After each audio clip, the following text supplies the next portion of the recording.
In the former Soviet Republic of Georgia, English teacher Charlie McMurray is the face of this country's linguistic future.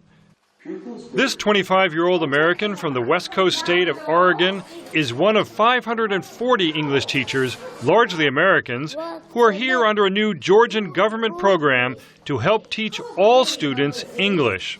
2,000 some odd schools in Georgia, and almost all of them have had a native English speaker at the school. After nearly 2 centuries of rule by Moscow, Georgia made the switch to English 2 years ago.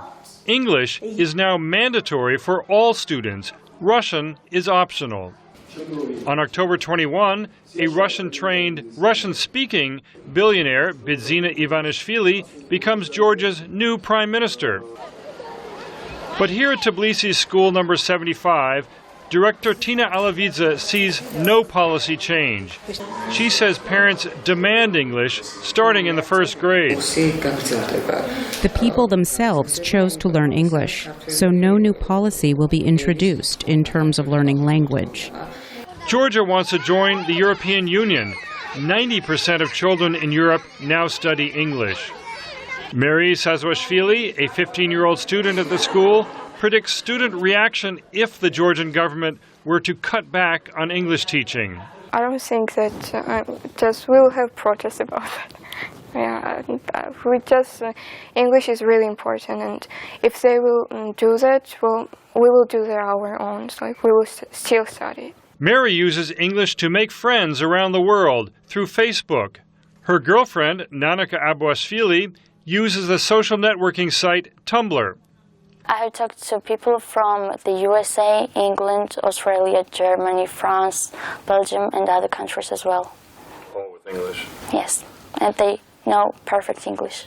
Last year, Nanuka's American teacher was Raleigh Nozi. He joined VOA for a return visit to his old school in northern Tbilisi. It was interesting, and we learned some American dances. It was good. Now Nozi is the spokesman for Georgia's English teaching program. I think the program is pretty universally popular, even amongst opponents to the previous administration.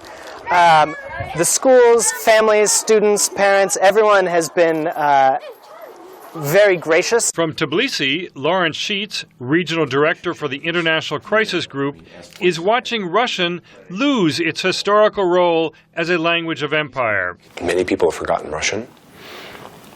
If you go into the countryside, older generation, where they definitely would have spoken Russian, at least some, during the Soviet era, you find areas where people don't speak. They speak very little. Judging by Georgia's younger generation, the wave of the future is English. James Brooke, VOA News, Tbilisi. Who's this? Anna. She's my sister.